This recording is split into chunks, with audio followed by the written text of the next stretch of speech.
Will you promise me you'll try? The stuff that flowed through her veins must have had her in its grip, and she was fading in and out, like someone messing with a dimmer switch inside her head. Back on again, and he was stroking her forehead as he spoke, brushing away strands of hair, and she could still feel his fingers on her skin. And even though she'd willed her eyes to stay open, to make the moment last, the drink and whatever was in the pills she'd taken forbade it. So instead she'd nodded, agreed. And there was something else, something he'd done, but she couldn't grasp it, or the whispers of words that floated somewhere on the edge of her memory. Stars, a compass maybe. No, that wasn't it. Then she heard the radio, a song, or was it humming? Did he sing to her? But it was fading away again.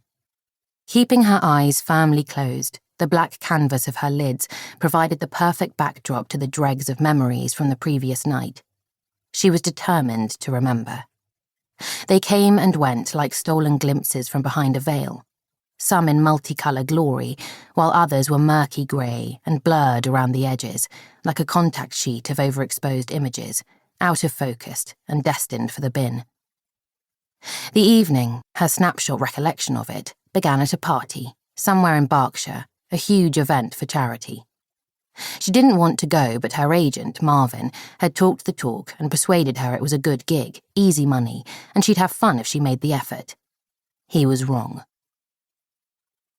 She'd already had far too much, even before she'd glided past a bank of photographers whose cameras flashed as she headed inside the stately home on the arm of a Britpop idol. They were the new golden couple. Their agents were loving it.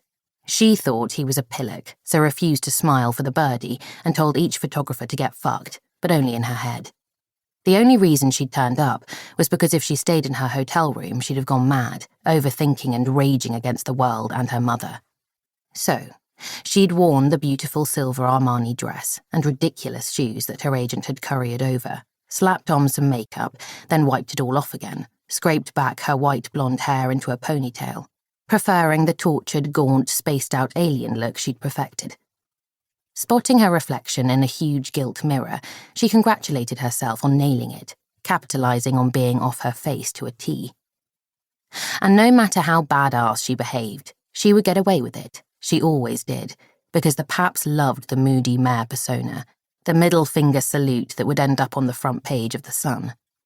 It was her trademark reaction, and her face was one that was recognized on magazine covers all over the world.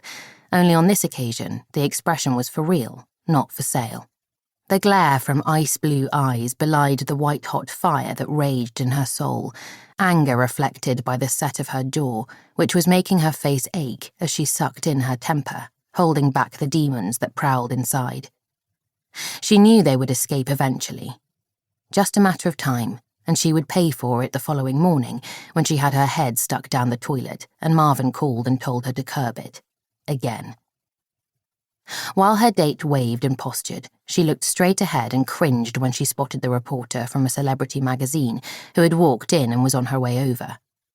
In an attempt to smother her irritation at having a microphone shoved in her face, never mind the banal question the eager woman posed, she ground her teeth so hard she could feel a vein pounding in her temple.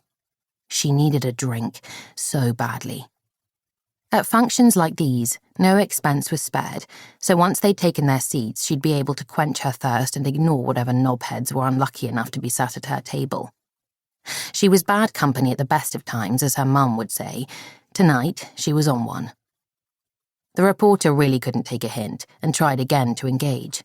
"Are you enjoying yourself?" She stared for a moment and reminded herself that the poor cow was only doing her job, so she said the first thing that came into her head. "No, mate, I'm only here for the beer."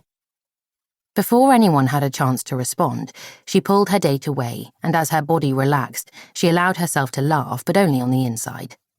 It was a second-hand story, told by her mum, that it was something her granddad used to say at every do he ever attended. He loved a good knees up, apparently. What she would give for a Saturday afternoon at the Labour Club. Bingo, pie, peas and gravy, and a couple of bottles of stout. Dancing to Slade and shouting Merry Christmas, helping him blow out the candles on his cake. Her grandma rolling her eyes and telling him to sit down. She had missed out on so much. Thanks for that, Mum.